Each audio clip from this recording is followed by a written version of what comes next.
Hello, welcome back to another edition of The Lead. I'm your host, Cody Johnson, and today I got two offensive sleepers I believe the Texans should be looking into.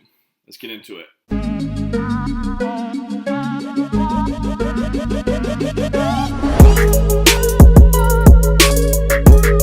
The first offensive target I believe the Texans should be looking into is wide receiver out of Rutgers, Bo Melton.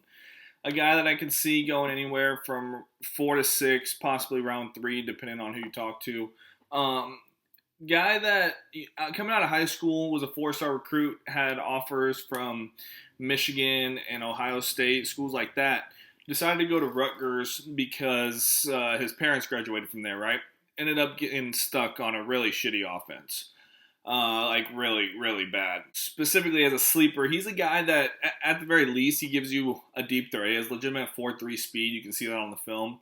And he can be a gadget player for you, right? A guy that you get the ball in space, great yak ability, get yards after the catch, and just take a house of ball, right? So one of those kind of guys. But I think if he gets the right development in the NFL with a good wide receiver coach, that he can become a legitimate, at least number 2 wide receiver, right? So I think he's a guy that, has all the potential. He's 5'11", 195, not the biggest frame. But I think with his speed and his yards after the catch ability, I think he can be a really good get, like in the 4th round or so. Just needs to work on, his release a little bit and some straightening up his route running, stuff like that. So if he can get that down, he can be a legitimate guy in the NFL. Now, my second target is tight end out of San Diego State University, Daniel Bellinger. 6'4", 250 pounds.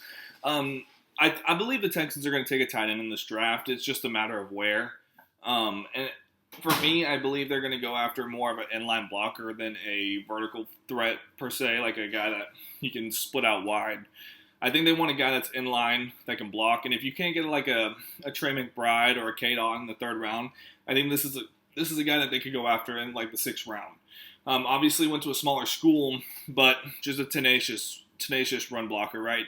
He's going to get in line, and he's going to give you all he's got in the run blocking department. And I think that's going to be great for a guy like Brevin Jordan, who, not the best inline tight end, but a guy that you can put in your H-back spot, put in your slot if you need to.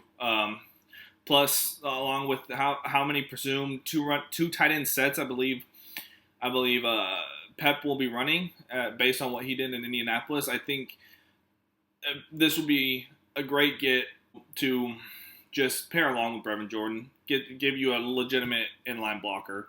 A guy that, I think he had like 300 yards apiece receiving-wise in the last 2 years, but there's potential there as well. He had the 3rd best relative athletic score of the tight ends in this class. Really good athletic score.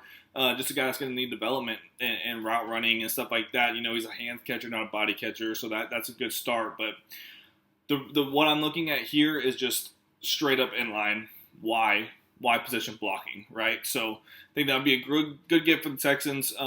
Believe that's something they're going to be looking at. Those are my 2 offensive sleepers. Y'all have a good one. Don't forget to like and subscribe.